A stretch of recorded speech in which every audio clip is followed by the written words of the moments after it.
Welcome to Let's Talk Automotive, and in this week's episode on how things work, we decided we are going to show you a little bit about what goes on behind the scenes when you take your car in for a service, and we're going to have a look at typically what gets done on your vehicle.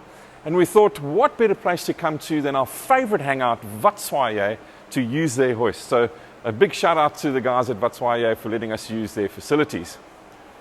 So there are two types of service that we normally perform on our vehicles. The first is just a minor service, and the second is a major service. So I'm going to take you through the two of them just so that you can understand what gets done with each type of service. So let's kick off with the minor service. So you bring your vehicle in, you book it in at a service advisor or with a service advisor, and if you've got any outstanding little niggles that you want them to attend to, be sure to ask them to take note of it so that they can sort those issues out for you.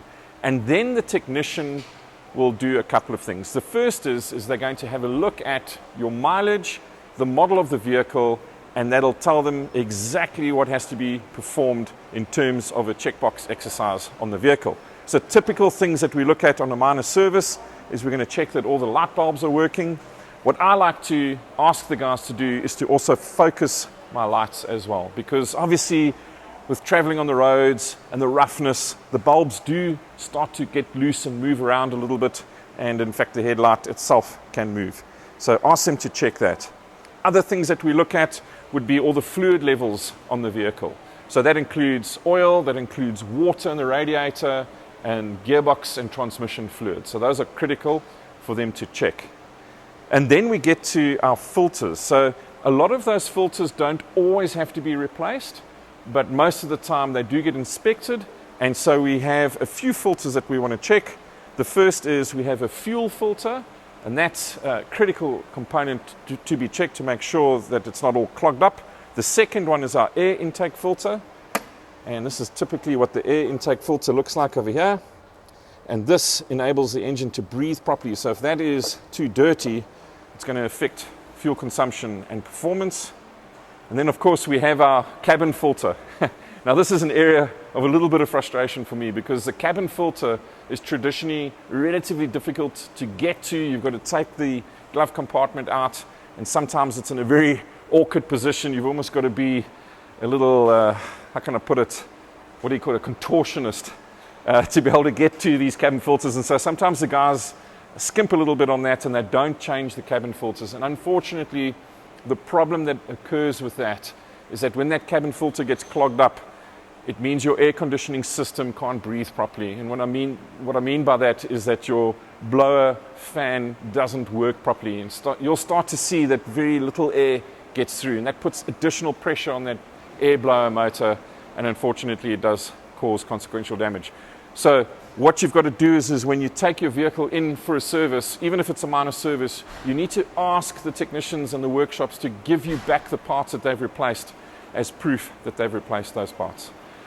One of the things that obviously gets changed every single time you come in for a service, whether it's a minor or a major service, is of course your oil.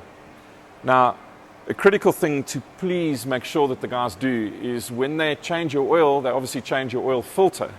And what often happens is that because it's dark inside the engine bay, even if you've got lighting in the workshop, when you take that oil filter off, it sometimes leaves the original seal of the oil filter still stuck onto the block. And when you then tighten up the new oil filter, you've now got two seals. And the problem with that is that with the pressures that are exerted from inside the engine, it will cause those two seals to malfunction now, and you will lose oil in a dramatic fashion, and that can actually cause an engine to blow. So make sure that you ask them for that original oil seal. Little trick, but well worth it. So in addition to replacing our oil, there are a few other areas that we want to inspect. So one of them is to have a look at all of our hoses and to make sure that the clamps are still in place and that there's no leakages on our hoses.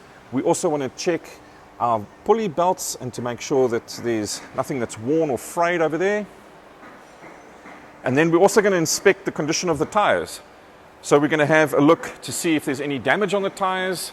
We're going to have a look at the tread on the tires to make sure that they're still within legal limits.